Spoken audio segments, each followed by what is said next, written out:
Ayan, so mapagpalang hapon po sa inyong lahat. Nandito kami sa Sitio Lubigan. Ayan, Sitio Lubigan. Ito po ang mga batang mapagkakalooban ng mga kagamitan sa school. So kahit konti lang po ito, at least bawas na sa bibilhin ni nanay. Ayan. Anong mga grades ninyo? Ha? 5. Sino ang grade 1? May grade 1 ba pagpasok? Grade 2. Sino grade 2? Ayan. Grade 3. Grade 4. Grade 5. At grade 6. Saan kayo nag-aaral? Wow, Ilaya. Wala bang Don Domingo dyan? Ayun, so may Don Domingo. Ako ay nagtuturo sa Wawa Elementary School. Dati din ako nagturo sa Don Domingo. Pero nalipat ako. Actually, hiniram lang pala ako sa Wawa. Hindi na ako sinauli sa Don Domingo. So, nandun ako sa Wawa Elementary. So, dapat mag-aral kayong mabuti. Sino ang gustong maging pulis? Bakit gusto mong maging pulis? Bakit mo gusto maging pulis?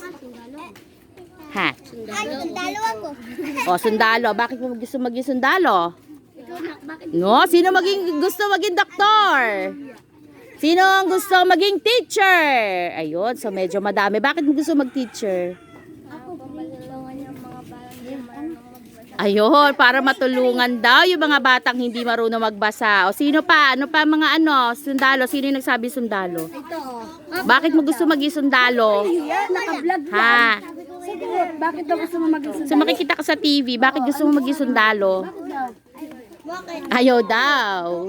Ano pa pangarap nyo? Sinong gusto maging doktor? Bakit mo gusto maging doktor? Matulungan yung mga tao. Na? May sakit. Ayun, very good na may sakit. So kahit anong pangarap, kailangan mag-aral mabuti. Kasi kapag hindi kayo nag-aral mabuti, hindi kayo makakatapos, hindi kayo makakagraduate. Tama ba? Baka mamaya mag-asawa na kayo kaagad. So, wag muna. So, darating doon, may tamang panahon para sa pag-aasawa. Wala mo na mag-aasawa, ha? Siyempre, bata pa kayo. Ayan, so mamaya, bibigyan kayo.